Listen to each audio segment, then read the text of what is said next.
Hello friends, कैसे हैं आप सब। उम्मीद करती हूँ सब खैरियत से होंगे। आज कुछ मुनफरिद करने का दिल किया। वैसे भी वही पुराना सैंडविच खा खा के दिल में बोरियत आ गई थी और मुझे कुछ ऐसा चाहिए था जो दिल को भी बहलाए, दिमाग को भी जगाए और आंखों के सामने एक रंगीन तजर्बा लेकर आए। तो दिल ने कहा आज कुछ ऐसा बनाते हैं जो जिंदगी को थोड़ा सा मजा दे, और दिमाग ने फौरन जवाब दिया फिर काम शुरू कर, कुछ तो नया करना है।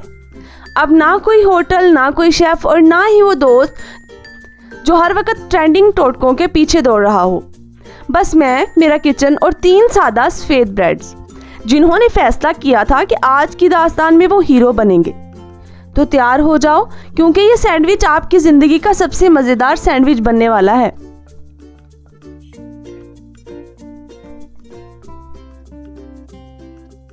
सबसे पहले लिया चिकन, वही हल्का फुल्का सा प्यारा चिकन जो हर दिन हमें अपने हीरो बनने की दावत देता है। जब भी मैं इसे देखती हूँ मुझे लगता है कि वो मुझसे कह रहा हो आज भी तेरा दिल जीतूंगा, और मैंने कहा चलो आज तुम्हें और ज्यादा खास बना देती हूँ। सबसे पहले चिकन को छोटे छोटे टुकड़ों में काट लिया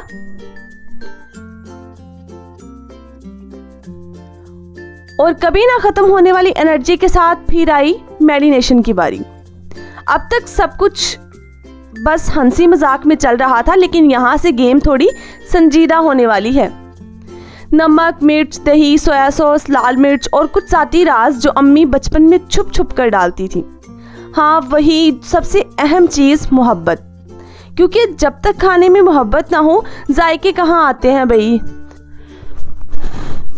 फिर इस चिकन को फ्रिज में 35 मिनट के लिए रख दिया ताकि इसकी खुशबू और जायका एक दूसरे में अच्छे से जज़ब हो जाए। चिकन ने कहा शुक्रिया, तुम्हारी मोहब्बत ने मुझे आज और बेहतर बना दिया। अब आई सब्जियों की बारी और किचन का माहौल बिल्कुल एक ऑपरेशन थिएटर बन चुका था। शिमला मिर्च, बंद गोभी, प्याज और खीरा। सबसे पहले शिमला मिर्च उठाई और चाकू ने कहा आज तो मैं हारने वाला नहीं हूँ। मैंने बड़ी एहतियात से इसकी हर तह को काटा, जैसे किसी आर्टिस्ट ने अपनी पेंटिंग के हर हिस्से को बड़ी नफासत से मुकम्मल किया हो। फिर आई प्याज। अरे भाई, प्याज और आंखों का क्या ताल्लुक है।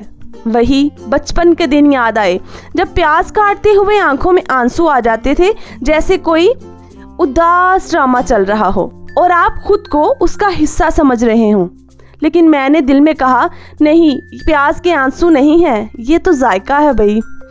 और फिर बंद गोभी जो बज़ाहिर मासूम नजर आती है लेकिन अंदर से कितनी पेचीदा निकलती है, जैसे कोई किताब खोलते हैं और हर सफ़े पर लिखा हो मुझे भी काट लो।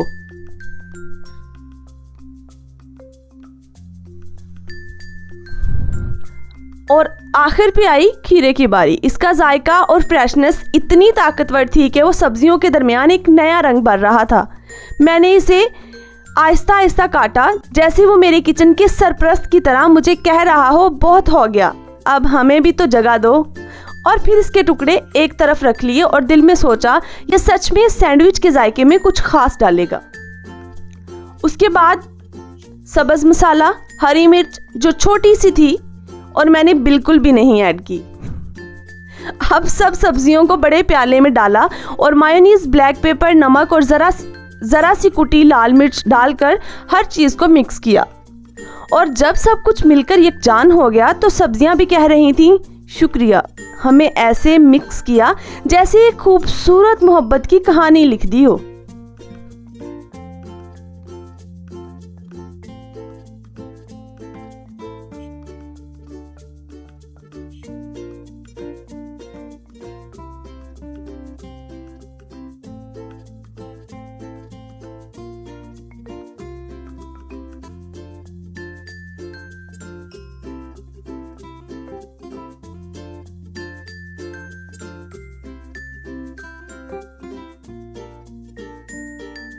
चिकन जो इस वक्त तक फ्रिज में इश्क का मजा चख चुका था, अब पैन में डालकर भुना गया, तेल के साथ, मोहब्बत के साथ। और जैसे ही चिकन का रंग बदलने लगा किचन में खुशबू भर गई। लेकिन ये तो बस आगाज था।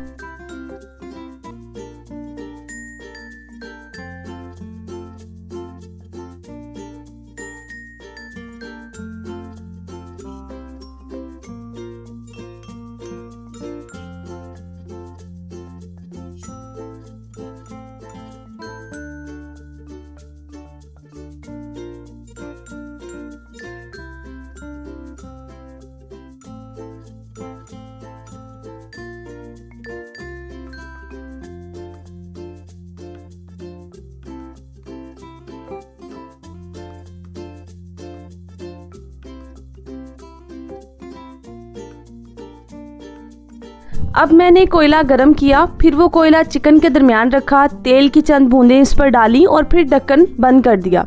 इस लम्हे में ऐसा महसूस हो रहा था जैसे चिकन भी कह रहा हो आज कुछ खास होने वाला है। और जब खुशबू ने किचन को भर लिया तो सबका दिल खुश हो गया। घर वाले तो ऐसे आए जैसे कोई खुशबू के प्रेशर में फिट हो रहे हों। अब बात आई उस चीज की जो इस सारे सैंडविच को कहानी में जोड़ती है, सॉस, जिसे बनाने के बाद मुझे खुद भी लगा कि अब तो मैं मास्टर शेफ हो गई हूँ, लेकिन ऐसा कुछ नहीं है। सॉस के लिए मैंने निकाला एक प्यारा सा प्याला, उसमें सबसे पहले डाली मायोनीज जो हर चीज़ को अपने सफ़ेद जादू में लपेट लेती है, फिर आई चिली सॉस, थोड़ा सा तीखापन, थोड़ा सा एटीट्यूड, उसके बाद शामिल की टोमेटो केचप, जिसका काम सिर्फ जायका नहीं बल्कि रंगत भी होती है, जैसे कोई दुल्हन के गाल। अब बात आई थोड़े ट्विस्ट की, मैंने डाल दी काली मिर्च और साथ ही लहसुन का पेस्ट जो हर चीज़ में अपनी खुशबू से जान डाल देता है, और फिर डाला थोड़ा सा नींबू का रस, जैसे किसी संजीदा बात में मजाक का तड़का। पर से एक चुटकी नमक, क्योंकि नमक ना हो तो जिंदगी भी फीकी लगती है। बस फिर क्या, एक चम्मच हाथ में पकड़ा और दूसरी अज्जा को ऐसे मिक्स किया जैसे कोई रास की चटनी तैयार हो रही हो। मायोनीज और चिली सॉस एक दूसरे से लिपट गईं, केचप ने नींबू के साथ हाथ मिला लिया और लहसुन ने सबका दिल जीत लिया। जब सॉस तैयार हुई तो खुद को आईने में देख के कहा, वाह जी वाह, तू तो वाकई किचन की मलका है। सॉस ना सिर्फ सैंडविच को मज़ेदार बनाएगी बल्कि हर नवाले को मेमोरेबल भी बना देगी। अब सैंडविच को खूबसूरती से प्लेट में रखा और ठंडी बोतल का एक ग्लास भी रखा। फिर कमरे में खामोशी छा गई, जैसे सबके दिल में एक ही सवाल था, ये कहाँ से आया है। वो लम्हा ऐसा था जैसे मैंने किचन में कोई जादू कर दिया हो। जब सबने कहा ये बाहर से मंगवाया है ना, तो दिल ने कहा आज तो मैं जीत गई हूँ। तो दोस्तों, अगर आपने इस कहानी को पसंद किया हो तो बस एक लाइक और कमेंट में बताएं कि आप अगली बार क्या तरकीब देखना चाहते हैं। और हाँ, सब्सक्राइब करके बेल आइकन ज़रूर दबा दें, क्योंकि ऐसी मज़ेदार कहानियाँ और मज़ेदार तरकीबें अभी ख़त्म नहीं हुई। अल्लाह हाफिज़।